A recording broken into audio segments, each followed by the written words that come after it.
born in Vaughan, and I was born in New York in 1894. By the age of 24, I decided to leave my 2 brothers and 4 sisters and enlist as a private in the American military. I didn't care for the military much once I got there, but thought I could bear it for the war. It was the spring of 1918 when we arrived at our first training camp, Camp Wadsworth in Spartanburg, South Carolina. I made many friends there, which would help in the many months to come. We boarded the USS Crewland July 26 and headed for France, for war. At first I was looking forward to the long trip ahead, but didn't anticipate it being as long as it was. My sleeping quarters were horrible on the ship. I was on the 3rd floor down. It was always hot and smelly, although the smell may have been from some of the soldiers. We didn't get baths. We were only hosed down on deck by other sailors. I wrote often in my journals and letters home. Besides that, I slept and I went to the library. Oh, the library had so many excellent books. I read a lot. But it wasn't all fun and games on the boat. I had a guard post. We had to ration water and make sure no lights turned on at night. I worked from 8 till noon most days and nights. Our convoy kept us safe, and despite some seasickness, I was fine. We landed in Brest, France, beautiful city, August 7th, 1918. Our lieutenants told us not to buy anything from the locals or pedants, but it wasn't a problem with me. I was broke. We took a railroad train to Sexy-Aux Forges. On the train, I saw German prisoners and wounded men. It made the war seem much more real to me. We made our way around the city of Sexy. Ray, Charlie, and I tried some French wine. It was okay, but it was sour and made me dizzy. We set up camp and we could hear gunshots and airplanes.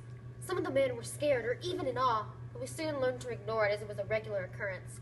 We had practice battles and drills and rifle inspections. We even practiced with poisonous gas, even though I really wondered if I was ever actually going to be attacked with poisonous gas. We were given orders on August 24th to hike away from our campsite. We ended up in Ropanche, France, and like Brest and Sexy-Aux Forges, we didn't do much. We had some drills and some guard duty. I spent most of my time writing, helping out at the Red Cross, and doing recreational activities with Red, Bundy, and O'Hare. On August 31st, we heard close and loud artillery from the Germans. The fighting wasn't far away, and citizens had to move out. A few weeks later, we hiked to a new place, in Toul, France. In Toul, the real work began. We were handed shovels and pickaxes, and were told to clear the roads and paths that lead to the war front.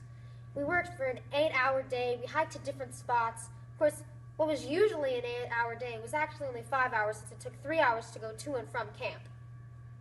We were paid monthly, and usually many of the men would come back drunk since they spent it on drinking. Sometimes I found amusement in them stumbling about.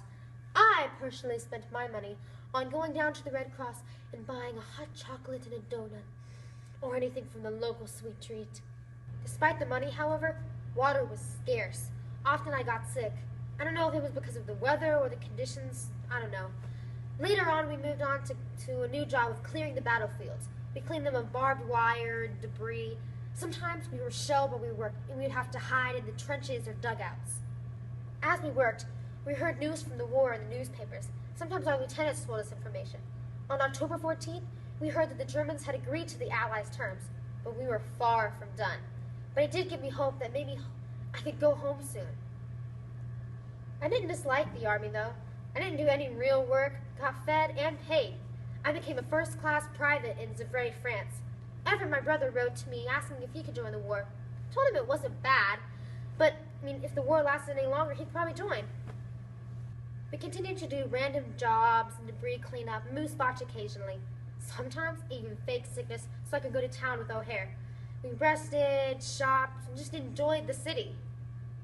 Toward the end of the war, rations went down, and we were okay, but sometimes we had to beg, borrow, and steal just to get enough to eat. After Germany signed the American armistice, our locations and roles changed.